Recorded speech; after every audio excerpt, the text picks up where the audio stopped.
Hello everyone and welcome back to Shocked Up.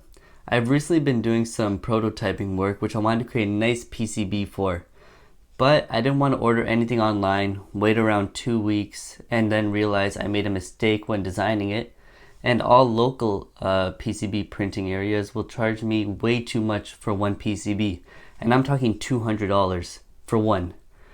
But then when I was just doing some thinking, this beauty caught my eye. And then I realized I have everything I need to make whatever I want at home. So in today's video, I'll be showing you how to turn your 3D printer into a PCB printer. So I started off this adventure by disassembling the head of my 3D printer. This included removing the fans, extruder, and extruder motors so that I'm left with only the bracket where I can mount my Dremel. And I'm going to 3D print a part so that I can actually mount the Dremel. As you can see in this part, be very careful with the wire so you don't end up breaking your 3D printer as well. I then took a few measurements which will be used in the designing process for the bracket, designed an actual 3D model of the bracket. Nice. Ew. And then I put the 3D printer back together and printed the bracket. Also, there's a link for a downloadable file on Thingiverse in the description below, designed by yours truly, if you want to print this yourself. And who knows, if you have a big enough heart, just feel free to leave a tip. Just shooting my shot. Alright, now let's slow down for a second. So here I have my Dremel attached to the 3D printer where the head used to be. And as you can see, it'll move nicely back and forth with little play in the Dremel. This was hard to do because the Dremel is very oddly shaped, so I had to put foam inside. I couldn't even use screws around here. So I just tied it down with some wire, and that actually worked. So now we have our end mill. I'm using a 0.8 millimeter. This is just for testing, but I mean, if I want to go more precise, I do have a 0.6 millimeter end mill. But I'll start off with 0.8. And the link for this item will be in the description. I mean, it's off Amazon, so it's pretty nice. So just keep it like that for show and put the rest to the side. And now for actually etching the PCB, I need to get rid of all this tape that I have on the print bed.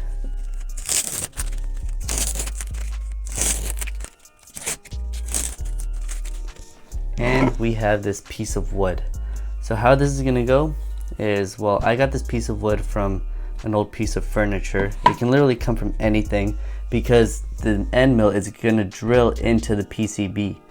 And when it drills in, we don't want it to hit this metal part here. We want it to go into something soft like a piece of wood. So this is gonna be double-sided tape to this. And then we have our copper clad, like this. Here, measurements in case you want to know. And this is gonna get double-sided taped right here. So then it'll start etching into the surface of the copper clad. So let me get that all set up for you. And there we have it, just like this. So the head can move around and it can draw in a nice little PCB. Alright, we got all the hardware done. Let's get to some software. First off, I designed a simple circuit in EasyEDA very nicely. Alright, I want to be real thorough with the software process. So the software we'll be using to create our G-codes is called FlatCam. And I'll be using EasyEDA to actually create my PCB. But for downloading FlatCam, I've seen a lot of things where you had to download a lot of separate things. But in reality, you just go to installation, go to repository, and then just download the one that matches your computer. I got the 64-bit. Easy enough, just install it and then it's good. And now I'll go to EasyEDA where I have my circuit. I'm using 2mm traces, and like with all of them, you have to save beforehand and then generate your Gerber files. Say yes, check DRC, and then this will come up. Just ignore all this. You'll just go to generate Gerber. And then it'll just download a zip file. You'll have to unzip it when we're using FlatCam but I've already done that. So let's go to flat cam. And here we are. This is what you'll be facing when you open it.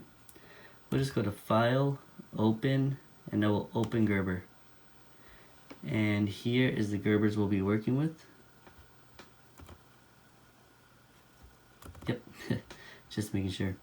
So we'll just grab the top layer and the board outline.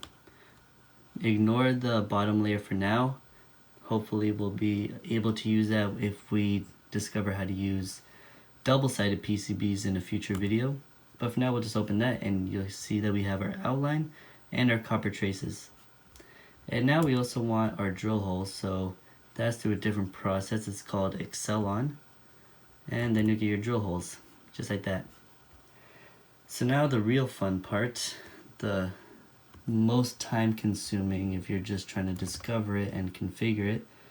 But you'll go, just to clarify, I went to top layer, double click. And tool diameter, I know I said I was using 0.8, but I ended up breaking that drill bit in testing. So now I'm using 0.9. And everything else looks good. So we'll go to generate isolation geometry. And here we have our 0.9mm drill bit. For cut Z, I'm just using -2. I'll explain why in a while from now when we're actually modifying the G code. But for Z travel, set to 4 as well. End move, I'll just keep it to 4. Feed rate, it's usually set to 120, and I see people step it up more, but I step it down to 80 because I'd rather take more time instead, because I really don't want to break another drill bit again. End mill, my bad. So you'll generate your CNC and you can see that everything that's planned to be traced out with our end mill is there. It looks really nice. And yeah, that's it. You go to save CNC code, and let me just get rid of these ones because those are bad.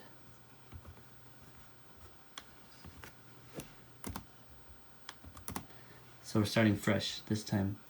So this G code is going to be our top layer.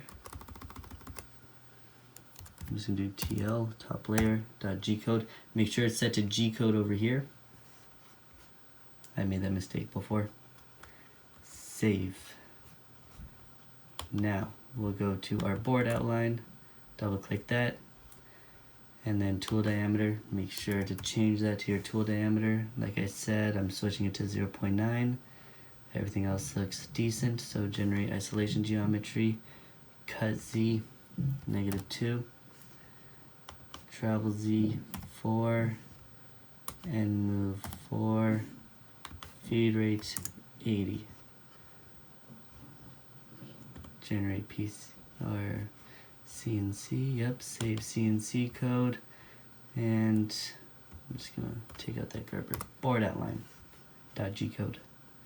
Save that. Now we'll go to our drill, cut Z, -2, and you might be wondering why I'm using the exact same values. Well, like I said before, I'll explain in a bit.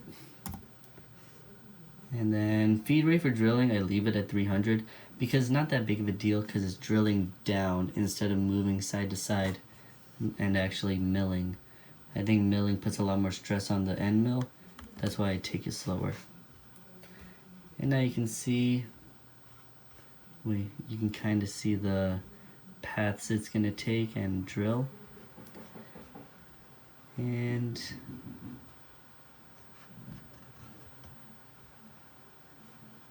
yep, that looks good.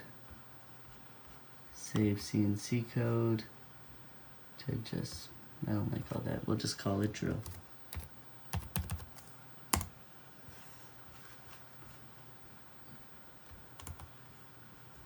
And now, the most annoying one, you go back to top layer. It'll still save the tool size and everything. And sorry, I think I made a mistake on this one. Yep. Sorry, so for drills, I forgot to change the tool diameter. There's a lot of parameters to watch out for, and that's one of them. 0.9. 0.9. There we go. Save CNC code. I'm just gonna change this to drill and overwrite that.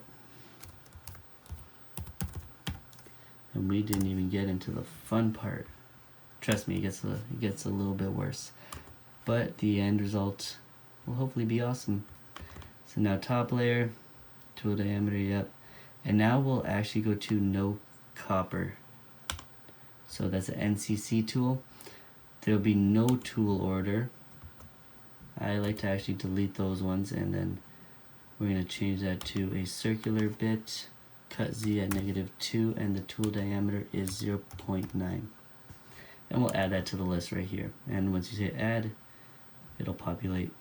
For margin, I'll put 1.5. Margin pretty much determines how much copper you'll be clearing around.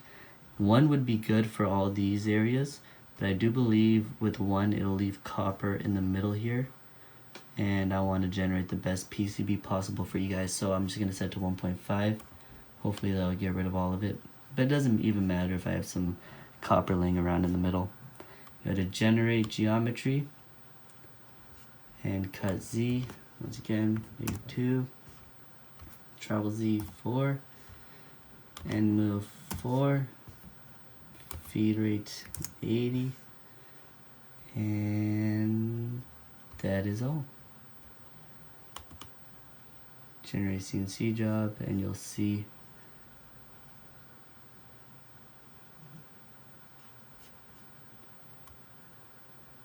that was set to, sorry, the top layer.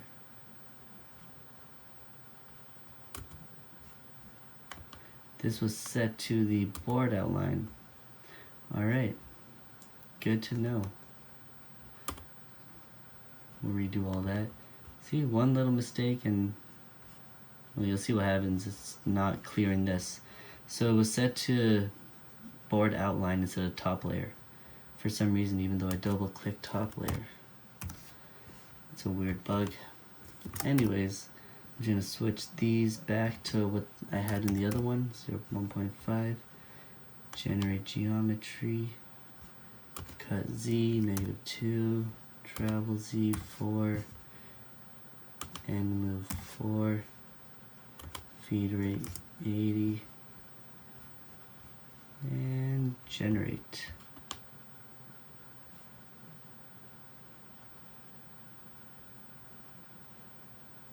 Yep, and you'll see all that is cleared. That actually looks really good. I'm mildly impressed. And we'll just do NC.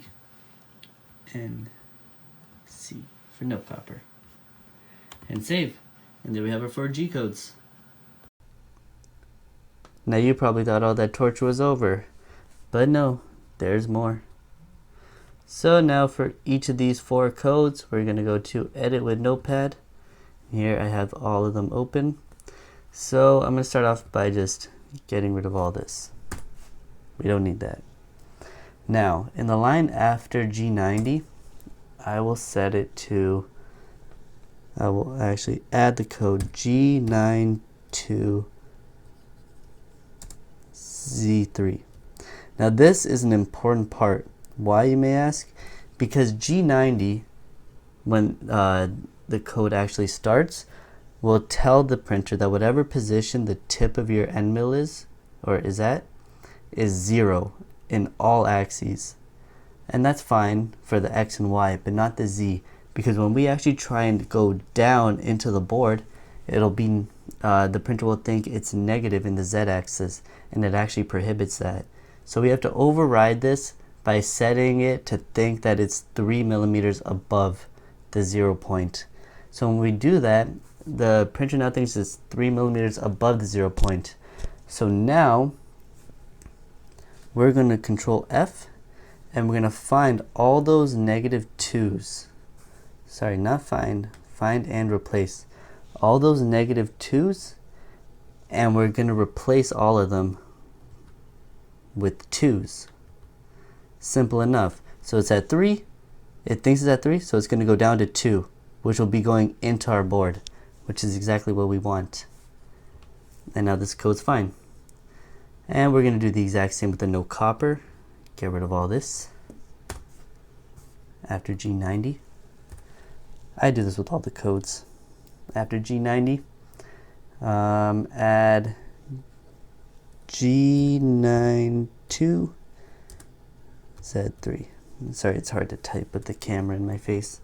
And then Control F, find all those -2s and replace them with 2s. Find -2, replace all. You'll see 84 occurrences were replaced.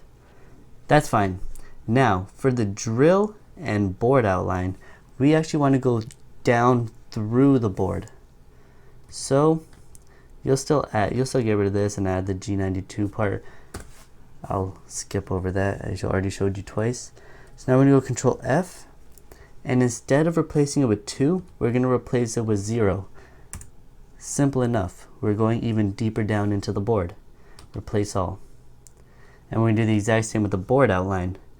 Now we need to stack all these codes one after the other. You could send them one by one to your printer, that's perfectly fine, but I like to make them all into one G code so it'll perform all those actions at once. So you'll take the top layer, and at the end of the top layer, and this is important as well, so at the end of each G code 2, you want to move this last code here, G00Z4, you want to move it after it homes the X and Y's, and then you want to change that to 3. You do that at the end of all your codes as well, and then you're just going to copy over your no copper, paste it right under the top layer, then you're going to paste the drill code right under that, and then the board outline right under that. And then once that's done, you can finally send it to your printer. Alright, so as you can see, I've already made quite a few practices on the board, but now it's time for a real one. So I have the G code that we modified onto my SD card. I have that inside the printer, and I adjusted the drill bit to be just barely touching the board. And now we're ready to actually get this thing done. Let's see it works.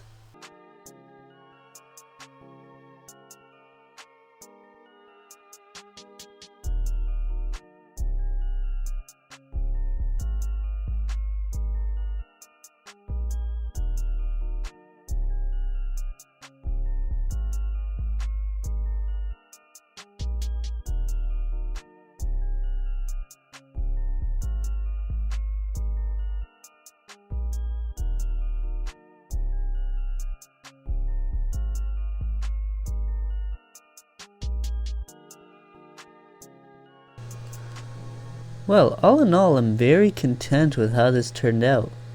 See, all our drill holes went through successfully. I just had to clean it up a tiny bit.